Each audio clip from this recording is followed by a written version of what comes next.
ça, c'est une chose que je voudrais demander à l'Europe, c'est d'aider un peu les professeurs à avoir le courage d'être plus exigeants, demander aux directions d'école, parce que c'est du niveau de compétence des Européens que dépendra l'avenir de l'Europe. Je pense que ça, c'est la chose essentielle. Et puis ensuite, communiquer davantage. Je pense que les Européens ne connaissent pas suffisamment. Ça, ce sera le point suivant, parce qu'il y a beaucoup de points sur la communication, la transparence. But we are going to ask this question, this peculiar question, just in a few minutes. There was a last question in the audience, and then we'll send. Okay. Allez-y, je vous en prie. First of all, a short statement. What is for me is Europe. It's not, well, it's in everybody's head some other Europe. For me, it's the countries around the North Sea who has a shared past, where a certain moment it was Protestantism, which is not religion only, but it's mainly that it is the grassroots that make the decisions and not a top-down situation. And in that way, I have more in common with countries like Australia, New Zealand, Canada, United States, than with countries like Romania or Moldavia or Serbia or Croatia and all those countries. They are totally far away from us. That's one thing. And then I want to say to Mrs. from Ceylon, you were stating that the European Parliament is democratic. Well, democracy is not the fact that you have an elected parliament. Democracy is not that you vote with the majority plus one. But democracy means that decisions are taken as close to the people as possible. Nowadays, about 70% of decisions of laws are made in the European Parliament and not in our towns, in our provinces, in our country. So it is far away. And what is the influence of a country like Belgium or a country like Holland, where I come from? We have 3% of the seats in the European Parliament, 3%. So that means if I vote for the Liberals or the Christian Democrats or for the Socialist Party, it doesn't make any difference. But it's not only us who are complaining, but also the Germans. But because if they were it was a relative amount of members of parliament, the Germans would have had a lot more votes in parliament. Also for them it's not right. And then the third thing, and then I will finish, if I see the range of the difference in ideas in my country, and that applies also to countries like Denmark or whatever, it's much smaller than the range of ideas in only one political party in the European Parliament, the Liberals or the Christian Democrats, because there are people from communist countries in the Eastern Europe. About half of the people were in the old days in favor of communism. The fact that the wall has fallen does not mean that those people were against communism. No, they were against the suppressive system of the Soviet Union. That was where they were against. And nowadays you see the voting, they vote mainly for communism, as you have seen in Cyprus, where there was a... You made your point. Okay. Australia is more European than Serbia, I understood from this. Doris Peck. I have worked 20 years in the Balkans. I'm still working for the Balkans. I know Serbia, I know Croatia, because the 28th member of this union. I can tell you, it is very close to the European Union. It is a European country, totally European country, as your country is. Don't make like this because it is not true. You don't know it. No, I think it is not correct. You cannot say Croatia or whatever is not close to the European Union. It is close, it is in our neighborhood. These are Europeans that are born as Europeans and they come back to the European Union where they belong to. The European culture in Croatia is a European one. Go and see it and don't speak like this. I'm far away from Australia.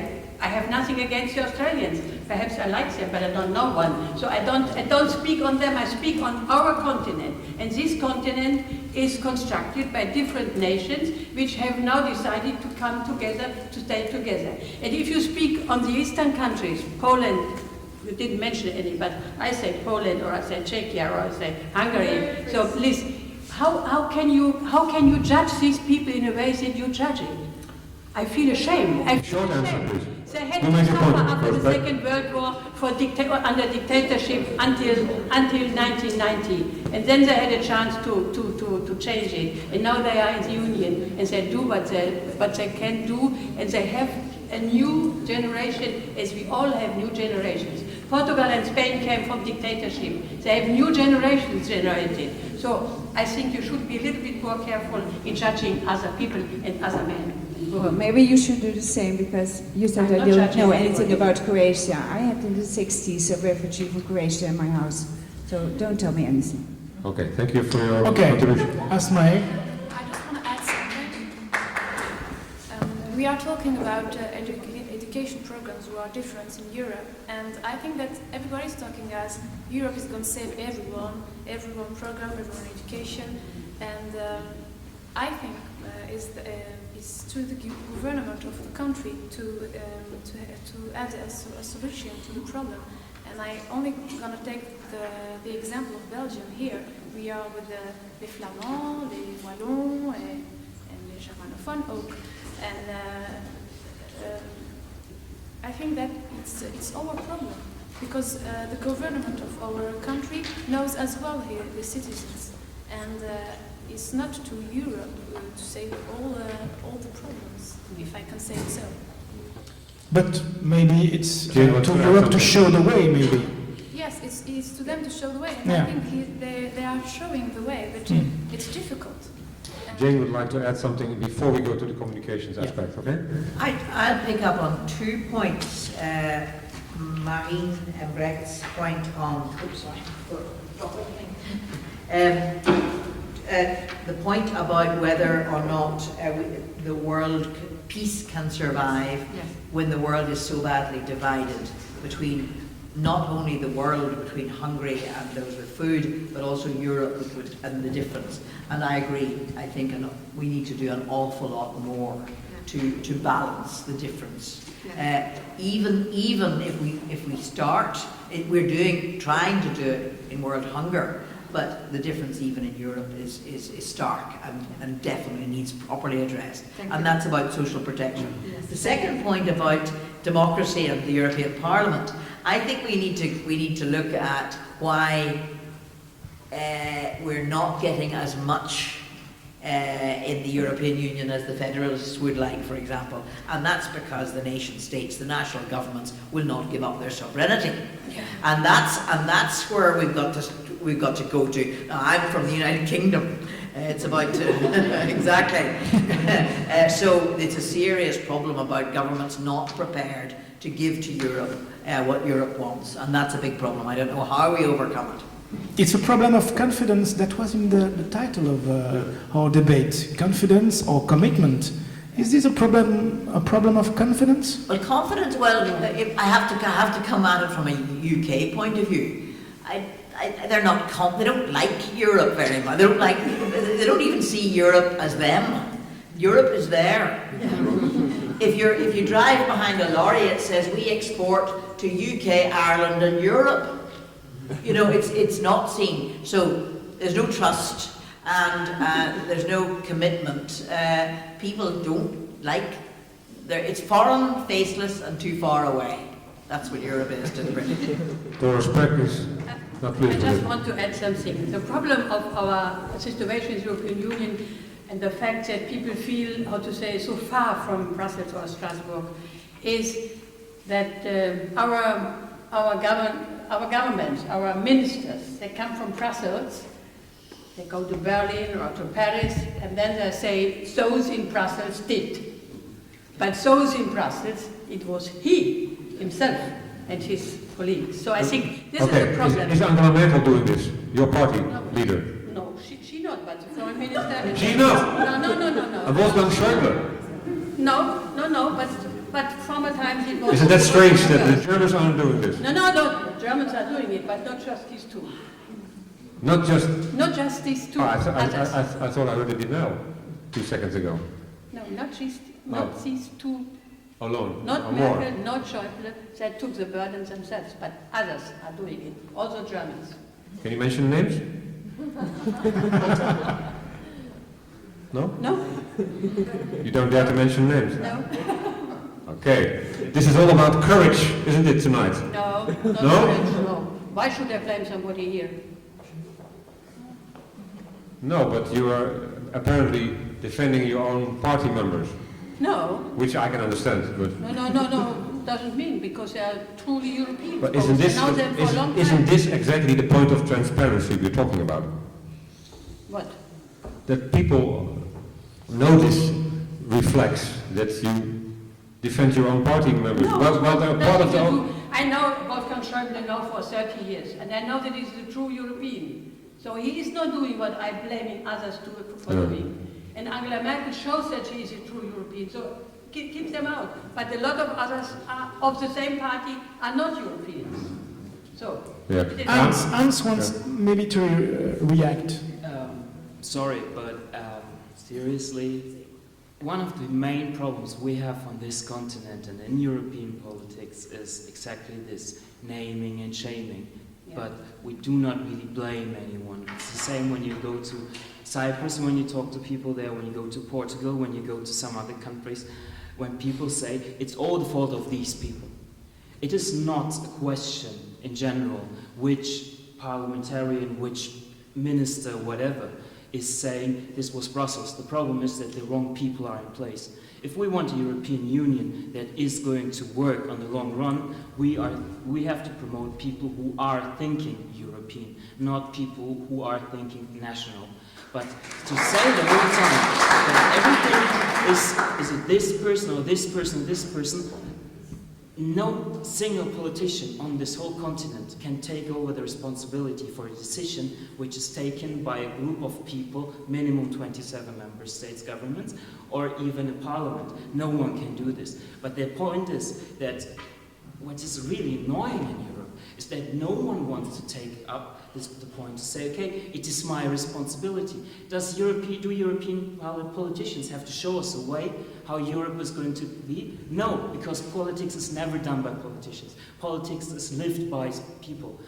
There would never have been any kind of, I'm German Wirtschaftswunder, so to say, if there wouldn't have been people who actually acted upon this. And there was a legislation done, yes, but if there is a legislation without people acting upon the legislation, there isn't a change. So what we need to stop is this shaming, blaming, naming. Okay, you made your point. Stop doing it. I would like to know whether the citizens are satisfied about the communication from European politicians.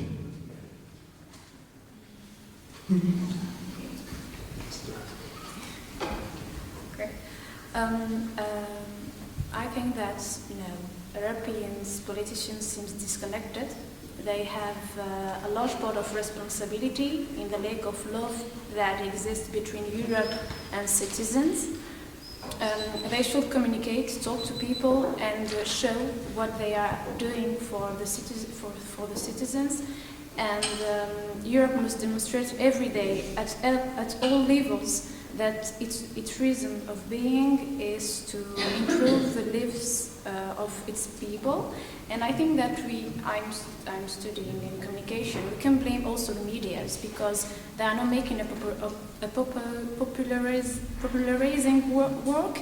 And maybe sometimes we have the information, but we cannot always understand it.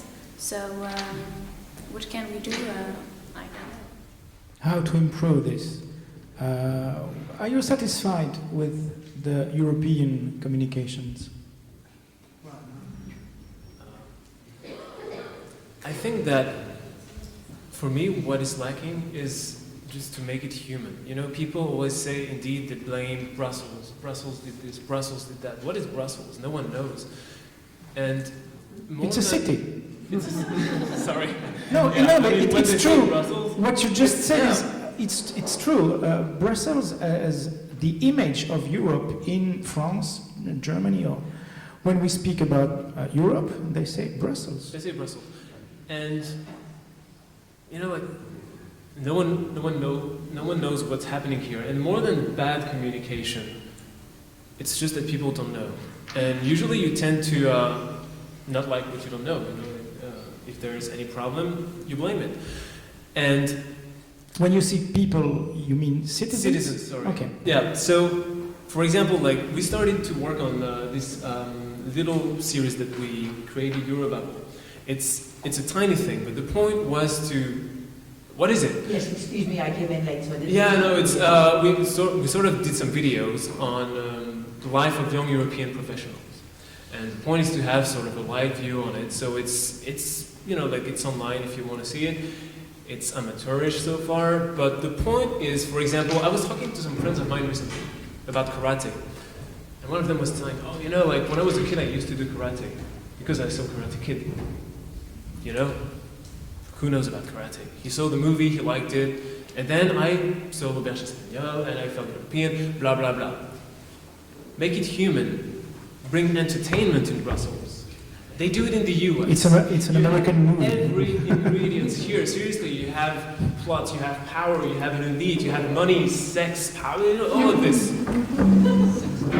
No, seriously, that's what we are working on at the moment and we have in mind, because imagine this kind of thing, it's just one tiny example, one drop, as you say, Mrs. Pack. But if you can manage to find an entertaining way to market Europe, not in a negative way, you know, like marketable work, no, it's not evil. It's just making things look good. You have good things here, make them shine. And I think there are plenty of it too. I teach people how to communicate, okay, on public presentations. I found myself not teaching people technical things, which is how to speak, how to look, no. I found myself trying to convince them that what they're doing matters. A woman came, she used to work on European environment programs. Very interesting. The day after before her final presentation, she comes to me and she's like, you know, I did my presentation to my boyfriend yesterday. And he told me, oh, you know, whatever, who cares? You're useless, you know, like this, that's... And I was like, quit, goddamn guy, you know, like, because I have to reconstruct her, you know, tell her, no, it does matter. What you do actually influences people's lives, but show it, make it human, give an example, and that's what lacks here. People are ashamed almost of it. You work in DC, you say, yeah, I work in DC, it's cool. I worked in DC, and people show off. They don't have a problem saying that they worked in DC at the Congress. People in Brussels are not that proud of it when they go outside. It's a sad reality, but it doesn't sound sexy. But that's my opinion. Europe is not human enough? I think it's not made human enough. Okay. I think Carlo wants to add something to that. And then Prabhu here. I think it has been said, Brussels has decided. It's like, it sounds like a cold bureaucratic machine, which has, we from Brussels, we are a little bit unhappy about this image, of course. But I will come back on what has been said about how Europe itself, and again, the heads of states, the heads of governments, all of them, without exception, after the summits, they go back to their television station to say, we got this from Europe, when it was something which Europe has decided, which something good for the citizens. When it's how you say, when there are difficult decisions to be being taken, they said, Europe has decided, Brussels has decided. So the European governments make the bad image of Europe. And then I come back on the European Parliament. Where is the European Parliament? Yeah. You said yourself that it's the European governments who make Europe. So I would say the Parliament has to have much more power than it has now.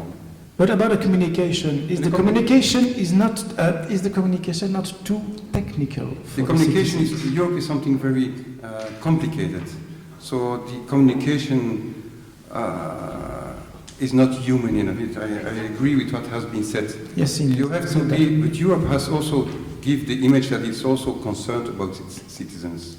The last years, the last 10 or 20 years, people are getting more and more unhappy with Europe because they say Europe is being decided in saloons, diplomatic saloons, where we don't understand anything what they're saying. Even the language they're talking is ununderstandable, and they're not caring about us, our unemployment, our difficult times, and so on.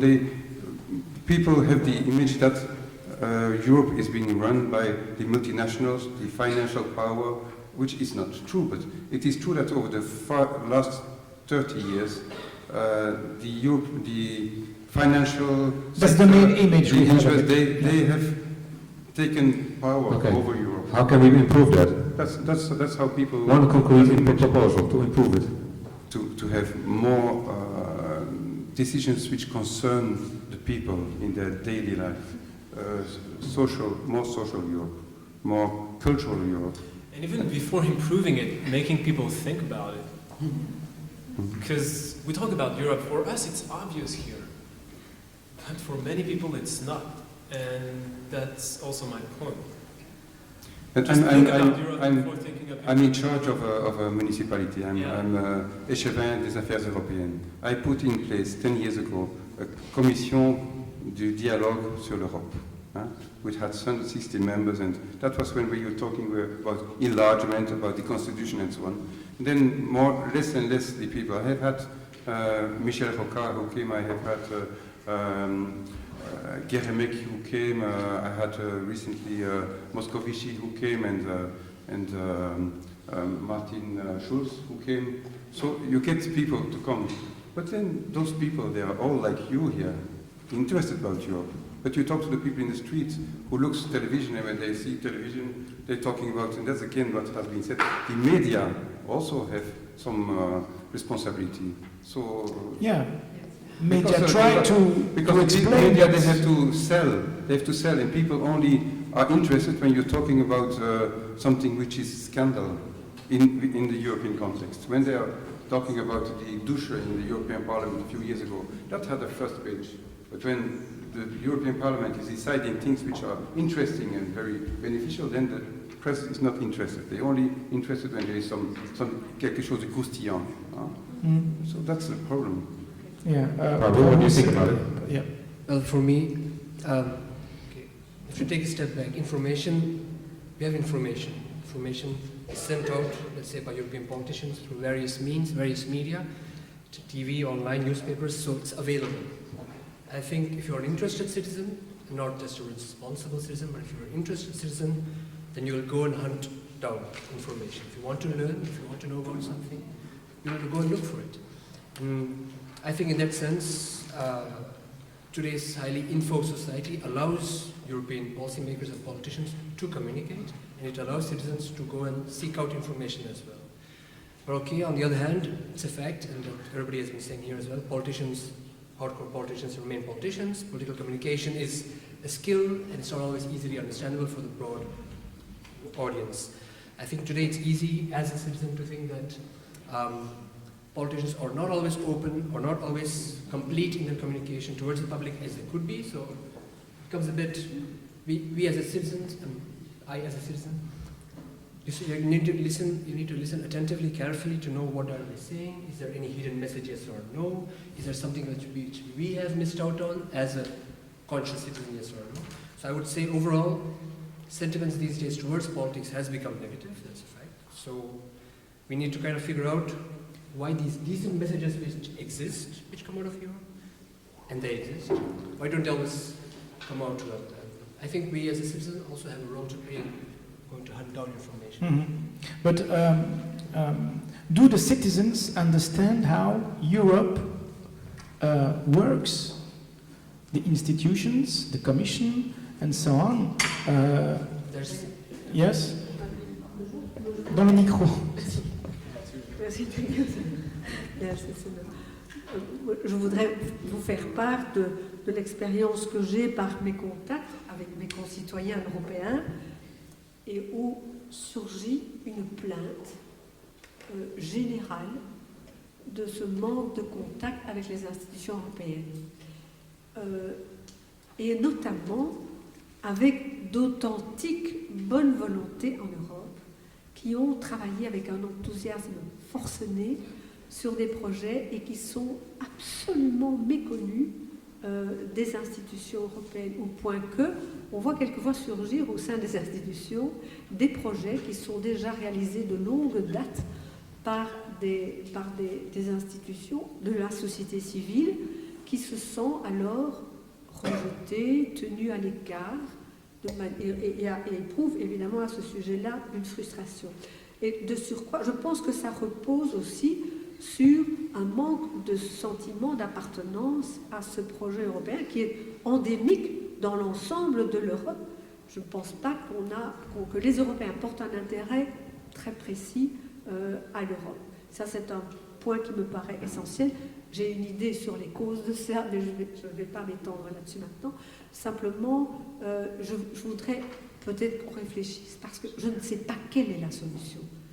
Je peux parfaitement imaginer que les personnes qui représentent les instances européennes ne peuvent pas recevoir tous les Européens qui souhaitent les rencontrer, mais à quelle solution pourrait-on réfléchir pour qu'il n'y ait pas ce sentiment de frustration dans la société civile?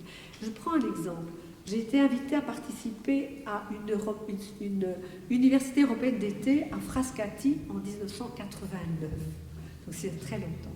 Et j'ai rencontré là un nombre important de personnes qui avaient construit des projets, qui étaient là avec un enthousiasme formidable, qui n'existe plus. Ces gens se sont complètement découragés parce que non seulement ils n'ont pas été encouragés, ils n'ont eu aucune audience sur le travail considérable qu'ils effectuaient sans aucun signe de reconnaissance de la part des institutions. Et là, il me semble qu'il y a un clivage